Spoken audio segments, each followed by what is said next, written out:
Hello dear student, online agriculture classes के official YouTube channel पर आप सभी का हार्दिक स्वागत, अभिनंदन एवं वंदन करता हूं। आज इस सेशन के माध्यम से हम लोग जानकारी क्या प्राप्त करने वाले हैं ये तो आपने थंबनेल पर देख लिया होगा। और फाइनली एक बार मैं रिपीट करना चाहता हूं, ICAR Indian council of agricultural research, जिसकी स्थापना 16 जुलाई 1929 में आपकी हुई थी। आपसे क्वेश्चन पूछ दिया जाता है इंट्रेंस एग्जामिनेशन में ही ICAR की स्थापना कब हुई थी, तो आपकी फाइनली 16 जुलाई 1929 में हुई थी। और यहीं पर एक क्वेश्चन आपका और घुमा देता है, IARI की स्थापना कब हुई थी, तो IARI का स्थापना आपका जब हुआ था 1905 में आपका हुआ था। क्लियर?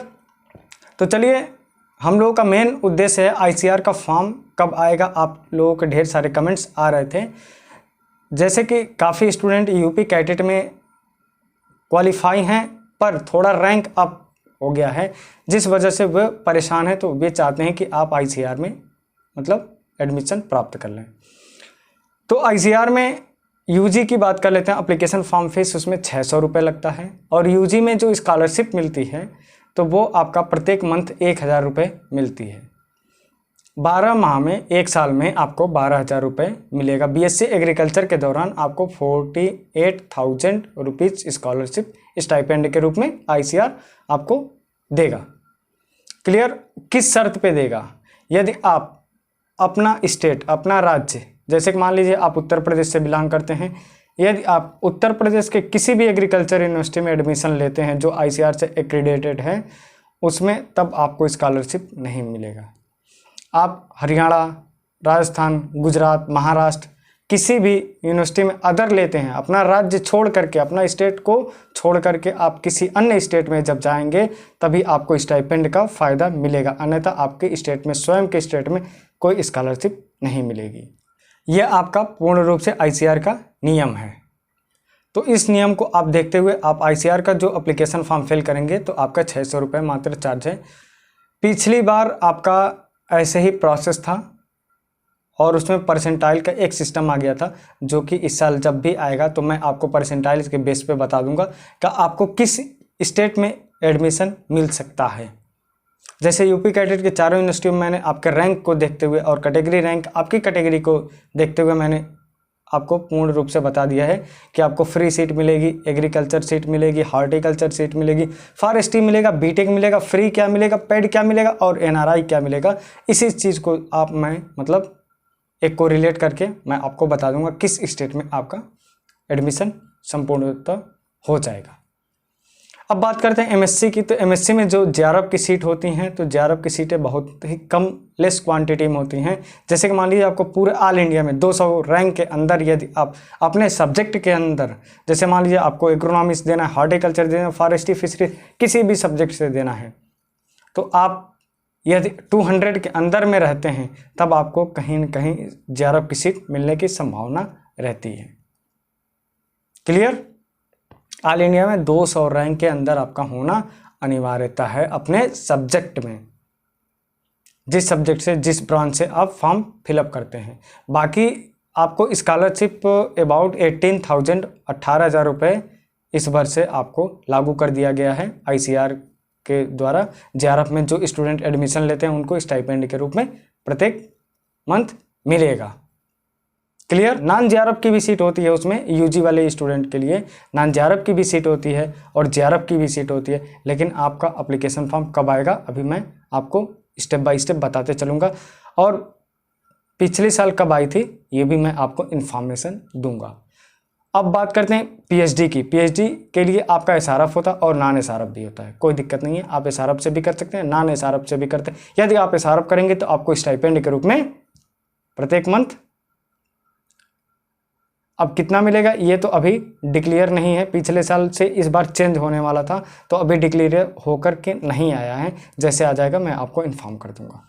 अब बात करते हैं पूर्ण रूप से ICAR का जो इंस्टीट्यूट है, कब आपका पिछले साल एप्लीकेशन आवेदन स्टार्टअप किया था। तो पिछले साल जो ICAR का काउंसलिंग हुई थी वो आपका दिसंबर तक काउंसलिंग चली थी। थर्ड जो मापअप राउंड थी वो आपके दिसंबर तक पूर्ण रूप से चली थी। आप लोग काफ़ी ढेर सारे कमेंट्स भी आए थे कि सर किस स्टेट में और कौन सी यूनिवर्सिटी में हम एडमिशन लें। क्लियर। तो इस बार मैं पहले से आपको अवेयर कर रहा हूं कि जो स्टूडेंट आईसीआर की तैयारी कर रहे हैं, इसका मैंने सिलेबस यूजी का बता दिया है। पीएजी, पीसीबी, पीसीएम सबका सिलेबस हमने बता रखा है। पिछले वाले जो वीडियो हैं उनको जाकर आप चैनल के माध्यम से देख लीजिएगा और हमारे टेलीग्राम चैनल को अवश्य ज्वाइन कर लीजिएगा। जो भी आपके आईसीआर, बीएचयू, यूपी कैडेट से जो भी लेटेस्ट सीयूईटी से भी अपडेट आते हैं, मैं आपको तुरंत इन्फॉर्म कर देता हूं टेलीग्राम चैनल पर। या चैनल पर नहीं कर पाता हूं यूट्यूब पर, यदि यूट्यूब प्लेटफॉर्म पर मैं नहीं अपलोड कर पाता हूं वीडियो के माध्यम से, तो आपको टेलीग्राम पर प्रोवाइड करा देता हूं, जिससे आपको समस्या न हो कहीं इधर उधर ढूंढने के लिए। क्लियर। अब फाइनली बात करते हैं, जो पिछले साल एप्लीकेशन आवेदन स्टार्टअप हुआ था वो आपका हुआ था 25 जुलाई 2021 में आपका फाइनली आ चुका था एप्लीकेशन फॉर्म। अब 2022 में जो आने की संभावित तिथि है, ये आपका अभी तक तो कोई इन्फॉर्मेशन नहीं आया है, लेकिन पिछले साल आपका दिसंबर में जब काउंसलिंग हुआ था तो आपका दिसंबर तक ही काउंसलिंग इस बार भी हो सकता है चले, क्योंकि कोविड पैंडेमिक के कारण आईसीआर एप्लीकेशन कब देता है अपना, जब UP CATET, MP PAT, CG PAT, सारे स्टेट लेवल की जितनी भी स्टेट एग्रीकल्चर यूनिवर्सिटियां हैं जो आपकी कंबाइन या इंडिविजुअली एग्जामिनेशन कराती हैं, उनका जब एग्जामिनेशन पूर्ण रूप से संपन्न हो जाता है, काउंसलिंग की डेट हो जाती है या 1-2 काउंसलिंग हो भी जाती हैं, तब आपका आईसीआर पूर्ण रूप से अपना दरवाज़ा खोलता है कि आओ आप अपना एडमिशन ले सकते हैं। जो स्टूडेंट बच जाते हैं स्टेट यूनिवर्सिटियों से छोड़ करके, मतलब स्टेट यूनिवर्सिटियों में जो एडमिशन ले लेते हैं वे तो अपना सीट नहीं छोड़ते हैं, यदि वे छोड़ते भी हैं तो भी कोई दिक्कत नहीं है, आपका आईसीआर में आराम से एडमिशन हो जाता है। एक न्यूनतम एवरेज मिनिमम स्टूडेंट भी जो कम मार्क भी पाया रहता है उसका भी आईसीआर में किसी न किसी स्टेट की यूनिवर्सिटी में हो जाती है। क्लियर। तो इस बार जो आपकी संभावित तिथि है, अभी यूपी कैडेट का जैसे काउंसलिंग नहीं हुआ, एमपी पैट का नहीं हुआ, सीजी पैट का भी काउंसलिंग नहीं हुआ है, जब तक इनकी 2 काउंसलिंग नहीं संपूर्ण होगी, मतलब संपन्न होंगी, तब तक आईसीआर अपना एप्लीकेशन फॉर्म नहीं ओपन कर सकता है। तो जैसा कि अभी आपका सीबीएसई बोर्ड का रिजल्ट 10+2 का जारी नहीं हुआ है, इस वजह से सारी काउंसलिंगें जो आपकी हैं होल्ड कर दी हैं, ठप हो गई हैं।